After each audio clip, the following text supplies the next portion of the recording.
Jadrovej energie.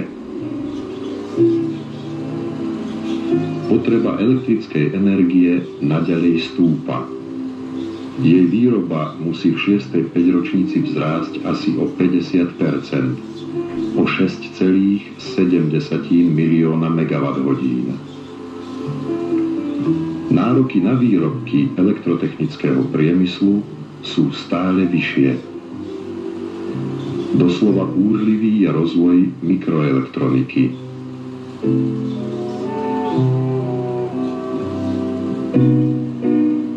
Na Slovensku pracuje v elektrotechnickom priemysle 35 000 ľudí.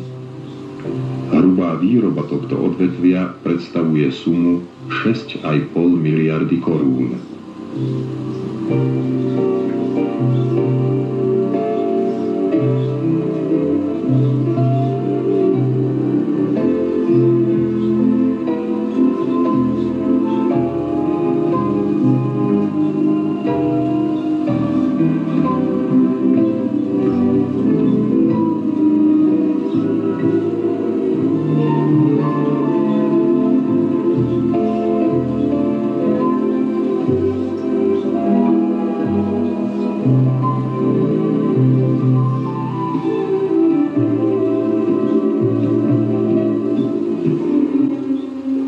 Vysoká škola technická na Slovensku vznikla ako výsledok úsilia pokrokových síl.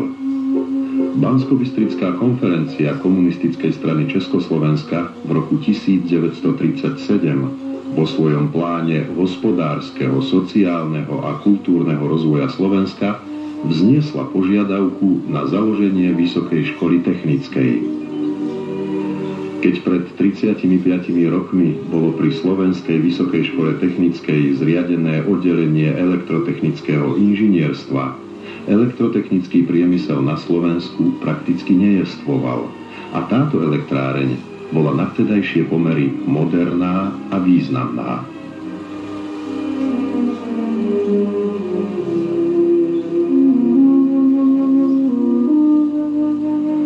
Bolo treba elektrifikovať veľké územie Slovenska a vybudovať zodpovedajúcu energetickú kapacitu.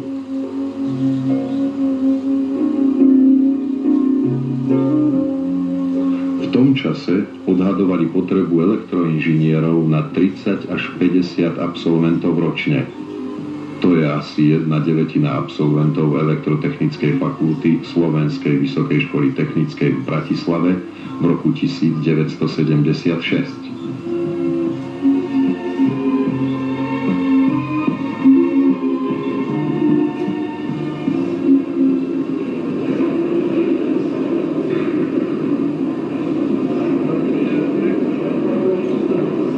Na obdobie vzniku elektrotechnickej fakulty spomína akademik Ľudovít Knepo, ktorý stál pri zrode školy. Moje spomienky na Vysokú školu technickú, ktorá začala svoju činnosť v roku 1938, sa vzťahujú bezmála od založenia školy až ku dnešnému dňu. Po evakuácii školy z Košíc do Martína začal som v školskom roku 1938-39 prednášať disciplíny patriace do dnešnej katedry teoretickej a experimentálnej elektrotechniky. V roku 1940 sa vytvoril odbor strojného elektrotechnického inžinierstva. Spomínam si na politický vývoj v našej vlasti po roku 1948, ktorý silne zasiahol do ďalšieho rozvoja Slovenskej vysokej školy technickej. Charakteristickými črtami rozvoja bola demokratizácia vysokých škôl, veľké rozšírenie počtu študentov, štipendií a rozbeh intenzívne vedecko-výskumnej činnosti učiteľov školy. Čas ukázal, že tento smer bol zdravý a priniesol kladné výsledky v rozvoji Slovenskej vysokej školy technickej. Za 35 rokov jestvovania má naša škola za sebou veľký kus práce. Stala sa v jubilejnom roku alma mater viac ako 5000 inžinierov. Som rád, že som mohol pracovať na škole, ktorá si udržuje tak vysokú úroveň v rýchlom tempe vedecko-technického rozvoja. Práca na škole je krásna i preto, že škola je vlastne vždy mladá, je plná mladých nadšených ľudí. Po našej škole to platí dvojnásobne, lebo vývoj v elektrotechnike si vyžaduje vznik nových a nových odvetví. Fakulta nie je len mladá a súčasná, ale je zahladená i do budúcnosti. Iniciatívne a s predstihom reaguje na potreby spoločenskej praxe. Hovorí dekan Elektrotechnickej fakulty, profesor inžinier Václav Kalaš, kandidát vied. Existuje široká škála vzťahov medzi fakultou, výskumnými, vývojovými a výrobnými organizáciami. Tieto vzťahy fakulta zámerne riadi a reguluje, pretože významným spôsobom pomáhajú v našej pedagogicko-výchovnej práci. Učitelia fakulty okrem pedagogicko-výchovnej činnosti, ktorú možno označiť za dominujúcu základnú, sa venujú intenzívne i vedecko-výskumnej práci. V rámci tejto činnosti sa rieši rad významných teoretických výskumných úloh, ako i rad významných úloh pre priemyselnú prax. Elektrotechnická fakulta Slovenskej vysokej školy technickej má celkové 15 katedier, z ktorých vám teraz niektoré predstavíme.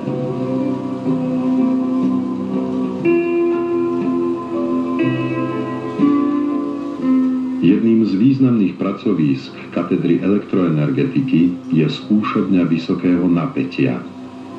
Mechanické aj elektrické skúšky izolátorov robia pre všetky príslušné podniky na Slovensku.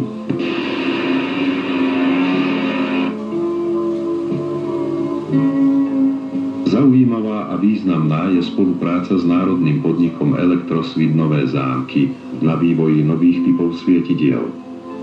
Na riešení tejto úlohy sa vo veľkej miere zúčastňujú študenti v rámci vedeckej a odbornej činnosti.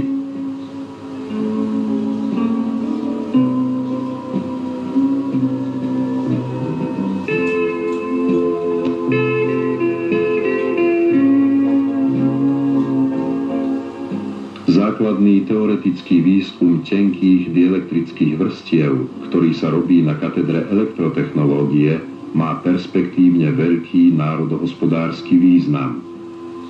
Ide totiž o hľadanie nových materiálov, ktoré umožnia podstatné zníženie strát elektrickej energie.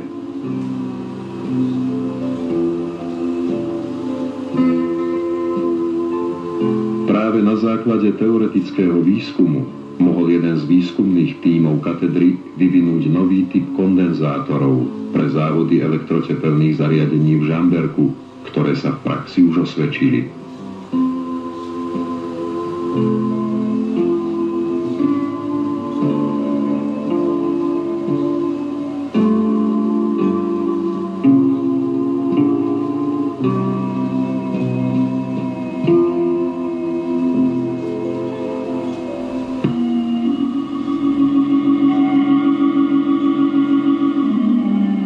Katedra elektrických strojov a prístrojov už dlhé roky spolupracuje s bratislavskými elektrotechnickými závodmi. Výskum v oblasti distribučných transformátorov je určený pre tento závod. Študenti praxujú v bratislavských elektrotechnických závodoch, niektoré cvičenia sa konajú priamo vo výrobe. Ročne asi 10 tém na diplomové práce prichádza z pracovísk závodu. Výskum a vývoj ističov pre slovenské elektrotechnické závody v Krompachoch bol jednou z úloh, ktorú pracovníci katedry elektrických strojov a prístrojov v poslednom období dokončili.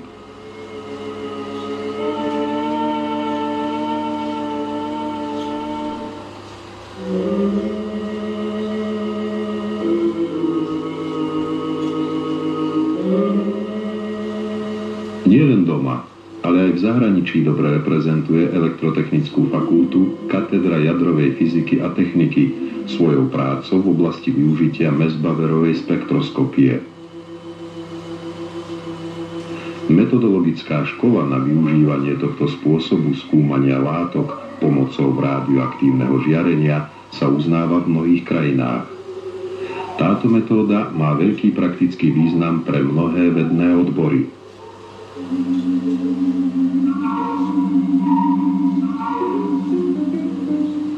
Na katedre radioelektroniky boli vypracované nové metódy merania mikrovlnových obvodov pri extrémne nízkych teplotách.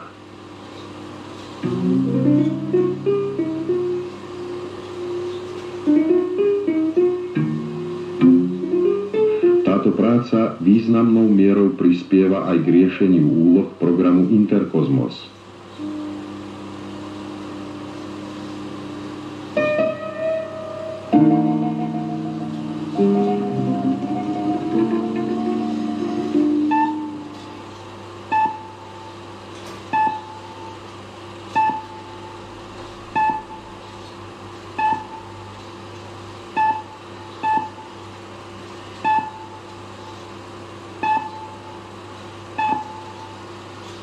Zariadenie na hodnotenie akustických vlastností interiérov, ktoré zostrojili pracovníci katedry, bude vyrábať národný podnik Tesla Elektroakustika v Bratislave. Na tejto práci sa zúčastnili aj poslucháči v rámci študentskej, vedeckej a odbornej činnosti.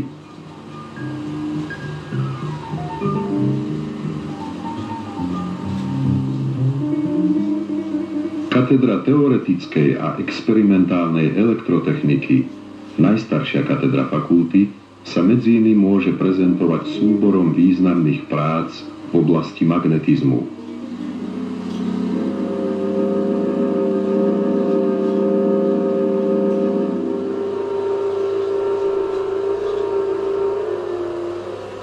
Vedeckí pracovníci i učitelia katedry pracujú v rámci štátnej výskumnej úlohy na výskume pamäťových prvkov pre počítače 4. generácie.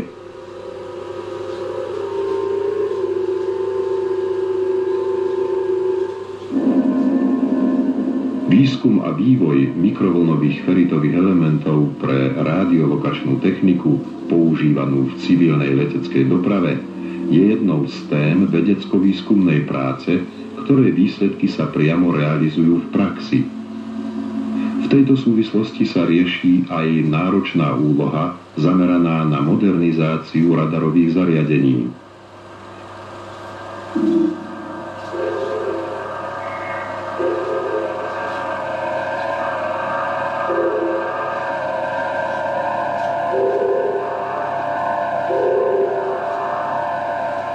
Ťažiskom vedecko-výskumnej práce katedry oznamovacej elektrotechniky je základný výskum v oblasti spracovania signálov spojitými aj diskrétnymi obvodmi a systémami, ktoré sa realizujú technológiou integrovaných obvodov. Príslušné práce sa uskutočňujú v úzkej spolupráci s pracoviskami iných vysokých škôl v našej vlasti a s pracoviskami Československej akadémie vied.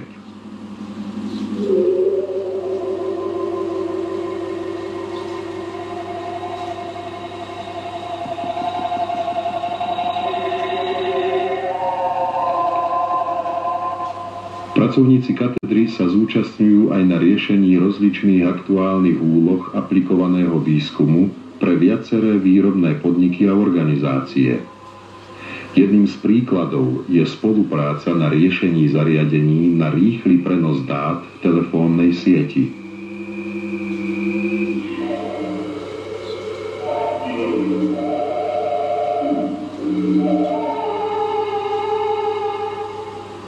Katedra počítačov je základným pracoviskom študijného odboru elektronické počítače.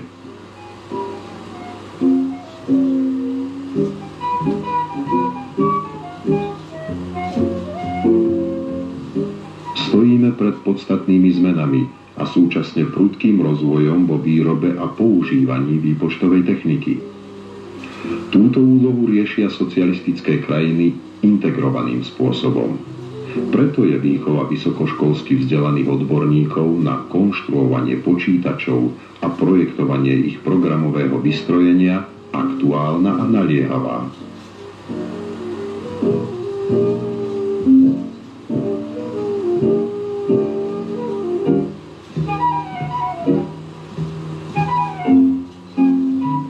Výskumná činnosť katedry sa sústreďuje na vývoj počítačov vyšších generácií a na návrhy počítačových systémov, ktoré umožňujú riešenie úloh v dialógu s počítačom.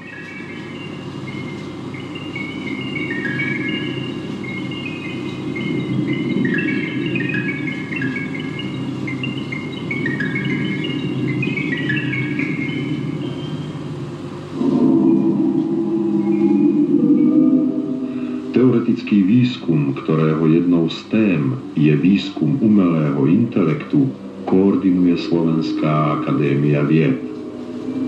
Realizačne významnou úlohou, v ktorej sa riešia požiadavky priemyselnej praxe, je operatívne riadenie ťažby pomocou počítača v handlovských uhoľných baniach. Obdobná spolupráca jestvuje aj s inými podnikmi.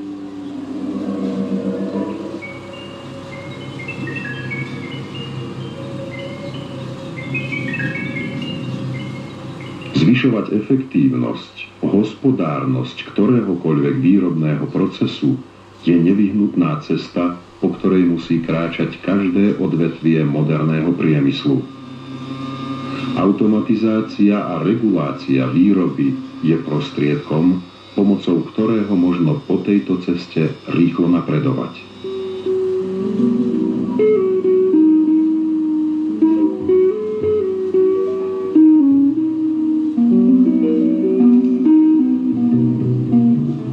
Kolektív pedagogických a výskumných pracovníkov katedry automatizácie a regulácie navrhuje optimálne riadenie prevádzky najmä v oblasti technologických procesov v rozličných odvetviach výroby. Ich práca zahŕňa široký okruh otázok analýzy a syntézy optimálnych, adaptívnych i učiacich sa systémov.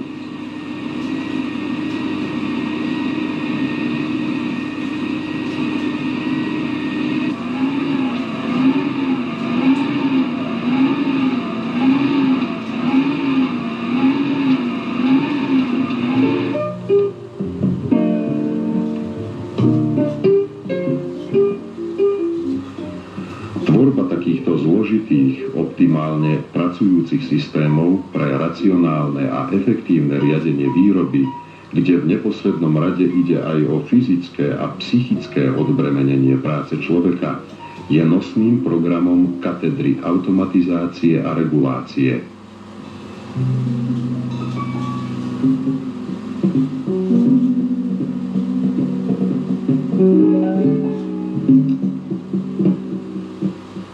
Katedra mikroelektroniky má veľmi bohatú spoluprácu. Hovorí docent inžinier Rudolf Harman, kandidát vied, vedúci katedry mikroelektroniky.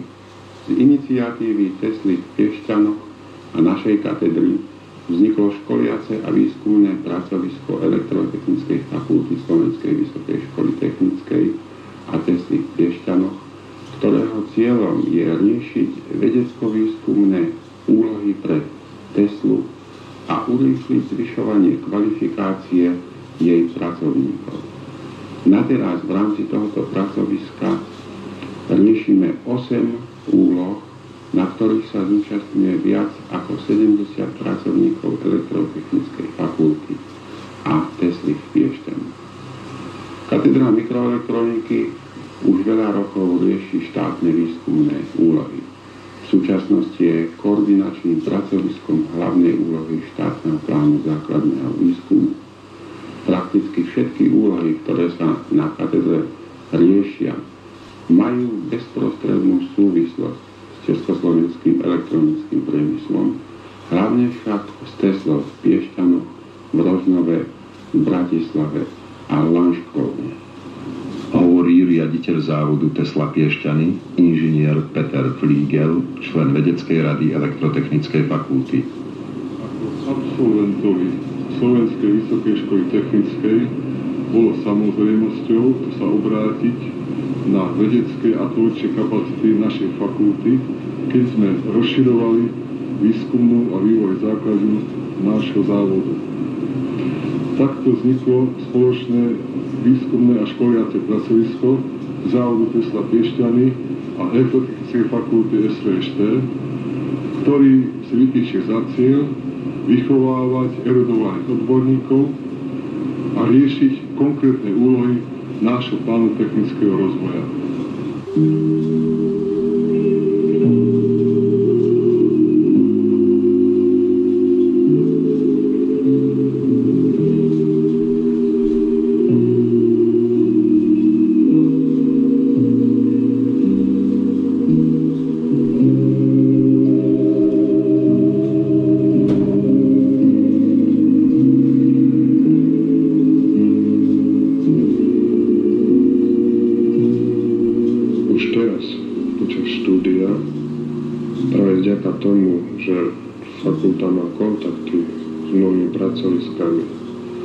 Mohol som si vybrať závod, v ktorom budem pracovať.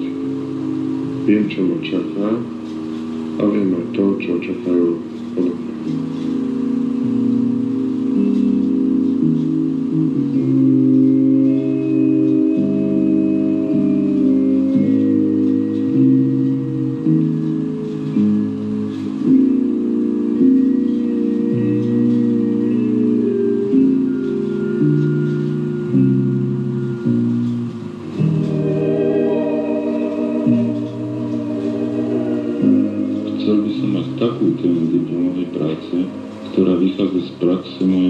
Pracoviska. Takto by som ešte pred nástupom do zamestnania dôkladnejšie poznal prácu, ktorú budem robiť.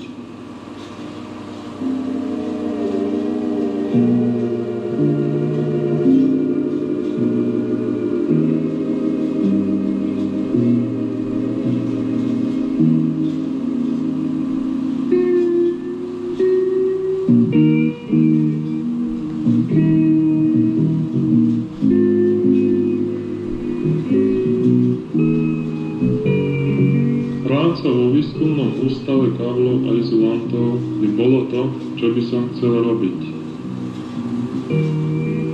Téma mojej diplomovej práce je z tohoto ústavu, takže by som neprišiel na pracovisko ako úplný nováčik.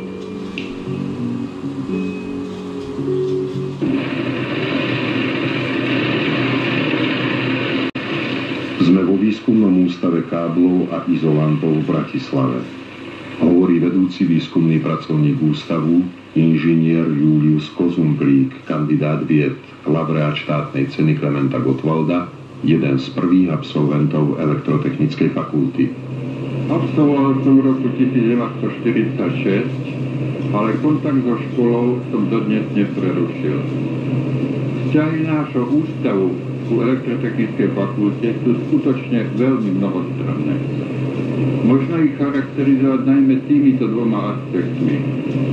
Že spoliehame na školu ako na vychovávateľa nových vedecko-technických pracovníkov a že spoliehame na školu ako na partnera a blízkeho spolupracovníka, ktorý nám pomáha pri riešení niektorých našich úloh. Hovorí inžinier Ivan Lavčík, vedúci prevádzky hydroelektrárne Liptovská Mara. Téma mojej diplomovej práce v roku 1964 prišla z Povazských elektrární, kde som po absolvovaní školy nastúpil a kde dodnes pracujem. S problematikou, ktorú som potreboval pri obhájení diplomovej práce, som sa zoznámil už na škole a stala sa vlastne mojím zamestnaním. Dodnes po 12 rokoch Spomínam na našu fakultu ako na školu, ktorá nás dobre pripravila pre prax.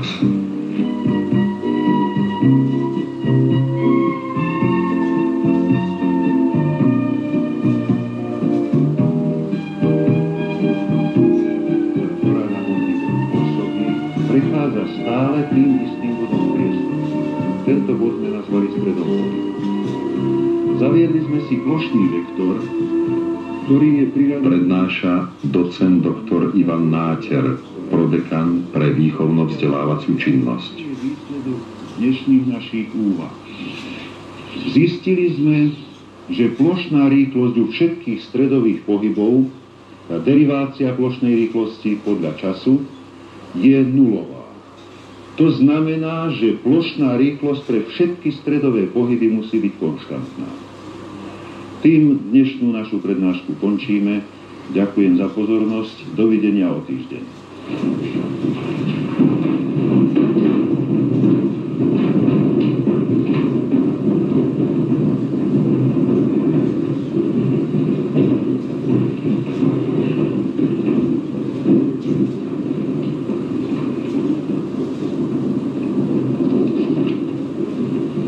Elektrotechnický priemysel vo všetkých jeho odvetviach čakajú veľmi náročné úlohy. Naša fakulta vychováva mladých odborníkov pre prax a musí si uvedomiť, že vychováva nie len pre úlohy, ktoré vyplývajú z dnešných náročných úloh, ale že vychováva aj tých ľudí, tých odborníkov, ktorí o 15 až 20 rokov budú musieť riešiť o mnoho náročnejšie úlohy, vyplývajúce z vedecko-technického rozvoja. Nároky na odborné vedomosti, na ideovo-politickú, morálnu a vôľovú stránku výchovy sú veľmi veľké. Pred 35 rokmi, a to nie je tak dávno, stáli pred nami úlohy menej technicky náročné, išlo najmä o dokončenie elektrifikácie Slovenska. Dnes stojíme pred nepomerne väčšími úlohami, náročnejšími úlohami. Výstavba atómových elektrární, rozvod veľmi vysokého napätia, prepojenie na krajiny RVHP, mikroelektronika, polovodičová technika, počítače, bionika a tak ďalej. Vedecká a teoretická činnosť na fakulte sa plne orientuje na riešenie veľkých projektov budúcnosti, ktoré naši dnešní poslucháči budú môcť a aj budú musieť realizovať. Zodpovednosť školy voči zajtrajšku je veľká. My si ju uvedomujeme. Isté je, že všetci naši poslucháči nájdu plné uplatnenie vo svojom odbore.